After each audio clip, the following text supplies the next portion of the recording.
Honourable Speaker, Minister, Deputy Minister, alles in SAPS is missing. Drugs go missing, firearms go missing, a couch is missing, Vasi couch. Yesterday the IO went missing in the Sibanyoni case, dockets go missing, alles is missing. So kan het nie aangaan nie, Minister. Honourable Speaker, the votes before this House today relating to South African Police Service, the Independent Police Investigative Directorate and the Civilian Secretariat for Police speak directly to the question of whether our state is capable of ensuring safety, accountability and justice for all South Africans. This is, however, much to be desired in this budget and in an environment in which these institutions are expected to operate. We continue to face instability in leadership with acting appointments persisting at both ministerial and senior administrative levels. This lack of permanent leadership weakens accountability and disrupts continuity.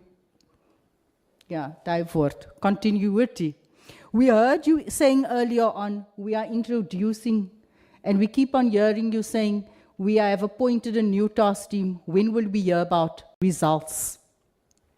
And this undermines the ability of these institutions to execute their constitutional mandate effectively.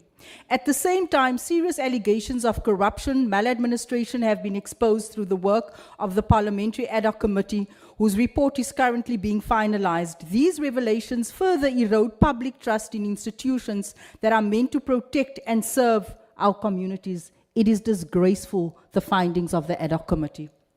Honourable Speaker, the South African Police Service remains under immense pressure.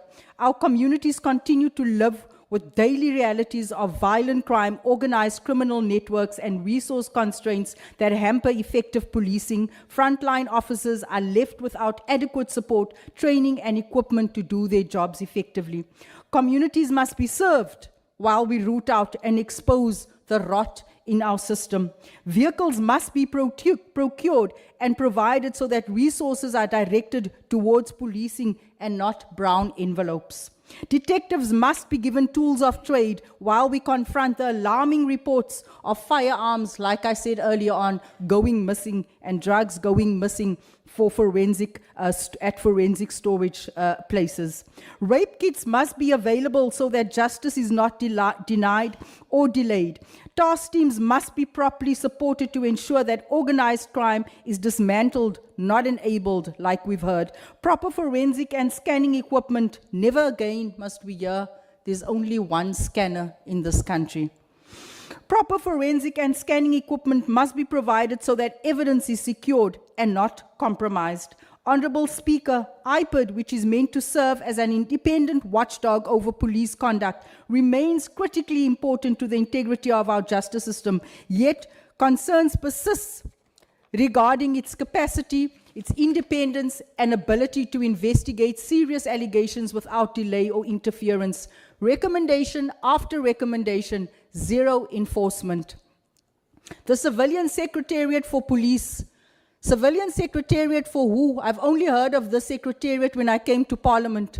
It also plays a vital role in ensuring democratic oversight and policy development, yet its impact is often limited by structural weaknesses and insufficient implementation capacity. Honourable Speaker, the stability of this entire security cluster, far from where it needs to be, right? The gaps are real and the consequences are felt most accurately in our communities. Action SA therefore calls for greater stability, accountability, and decisive leadership going forward. Your time is expired. Thank you. I will now recognize the Honourable Deputy Minister of Police. The challenges we facing the forensic services must be addressed as a priority, including DNA analysis, ballistics, digital forensics, chemistry, and cybercrime investigation capabilities. I've also taken note of the recent statement by POP Crew with regard to the working conditions of their members in this environment. A professional police service cannot function effectively if corruption undermines procurement systems and operational preparedness.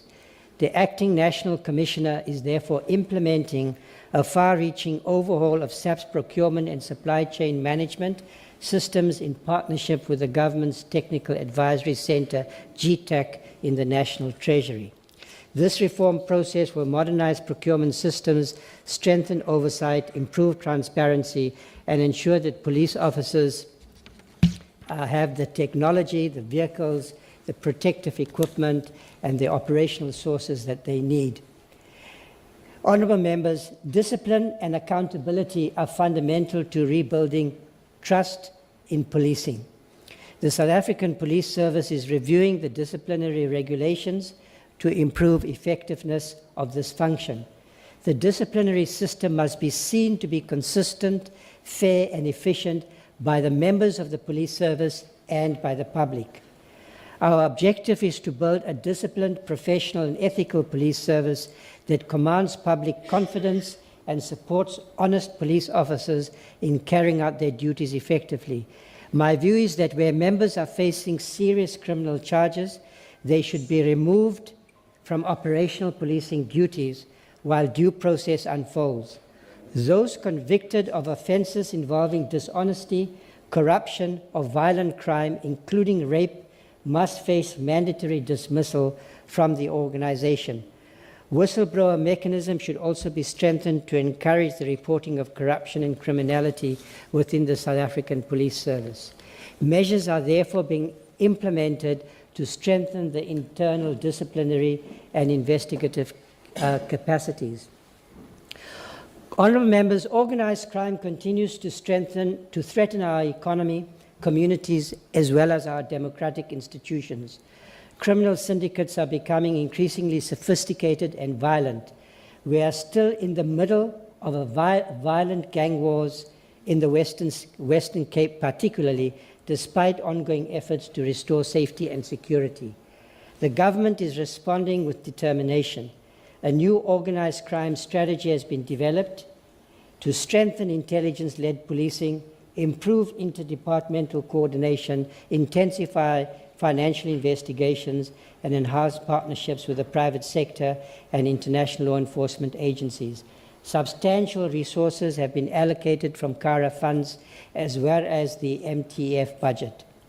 The Directorate for Priority Crime Investigation, DPCI, will continue to strengthen cross-border cooperation and intelligence sharing to target criminal networks operating across our borders. Illegal firearms continue to fuel violent crime across our country.